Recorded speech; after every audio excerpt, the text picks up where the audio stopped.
জমজমের পানি পান করার সময় দুইটি ভুল কখনো করবেন না। মনে রাখবেন, জমজমের পানি পান করার কিছু সুন্নাহ নিয়ম রয়েছে, তবে আমরা অনেকেই কিছু ভুল কাজ করে ফেলি। এই জমজমের পানিটা হচ্ছে বরকতময় পানি।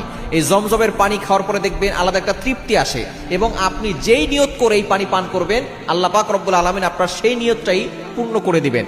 তবে আমাদেরকে স্মরণে রাখতে হবে, এই জমজমের পানি পান করার সময় আমরা অনেকেই কিছু ভুল কাজ করে থাকি, এবং অনেকে এই জমজমের পানি পান করার যে দোয়া আছে সেই দোয়াটাও কিন্তু আমরা জানি না। দোয়াটা হচ্ছে আল্লাহুম্মা ইন্নী আসআলুকা ইলমান নাফিআ ওয়া রিজকান ওয়াসিআ ওয়া শিফাআম মিন কুল্লি দা। আপনি যখনই জমজমের পানি পান করবেন এই দোয়াটা পড়বেন। আপনি এক নাম্বার আমরা যে ভুল কাজটা করে থাকি সেটা হচ্ছে আমরা অনেকেই এটা বসে পানি পান করি। এটা বসে পানি পান করবেন না, এটা দাঁড়িয়ে পান করবেন। নবী সাল্লাল্লাহু আলাইহি ওয়াসাল্লাম জমজমের পানি দাঁড়িয়ে পান করেছেন। কেন করেছেন? এটা আদব রক্ষা করার জন্য। এটা তিনি যেহেতু এটা বরকতময় পানি, এই জন্য রাসূল সাল্লাল্লাহু আলাইহি ওয়াসাল্লাম দাঁড়িয়ে পান করেছেন। বুখারী শরীফের 1637 নম্বর হাদিস, নবী সাল্লাল্লাহু আলাইহি ওয়াসাল্লামকে জমজমের পানি দেওয়া হয়েছিল, নবী সাল্লাল্লাহু আলাইহি ওয়াসাল্লাম দাঁড়িয়ে পান করেছেন এবং কিবলার দিকে মুখ করে তিনি পান করেছেন। সুতরাং আমরা জমজমের পানিটা কিবলার দিকে মুখ করে পান করব, এবং অবশ্যই দাঁড়িয়ে পান করব, যেহেতু রাসূলুল্লাহ সাল্লাল্লাহু আলাইহি ওয়াসাল্লামের এটা সুন্নাহ।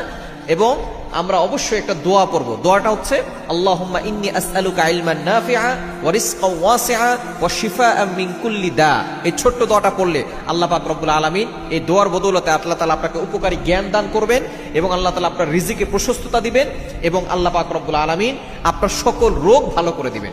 এবং দ্বিতীয় নাম্বার হচ্ছে, আপনি কোনো নিয়ত না করে এই পানি পান করবেন না। কেননা জমজমের পানি আপনি যেই নিয়ত করে পান করবেন আল্লাহ তাআলা সেই নিয়তটাই পূরণ করে দিবেন।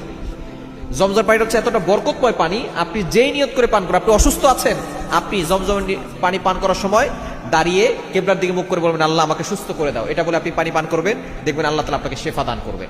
আপনি বিপদে আছেন, আপনি জমজমের পানি পান করার আগে বলবেন আল্লাহ আমাকে বিপদ থেকে উদ্ধার করো, দেখবেন আল্লাহ তাআলা আপনাকে বিপদ থেকে উদ্ধার করবেন। সুতরাং এই পানি যেই নিয়তে পান করবেন সেই নিয়তটা আল্লাহ তাআলা পূরণ করে দিবেন। এই জন্য অবশ্যই আমরা এই যে সুন্নাহ নিয়মগুলো আছে সেই নিয়মগুলো মেনেই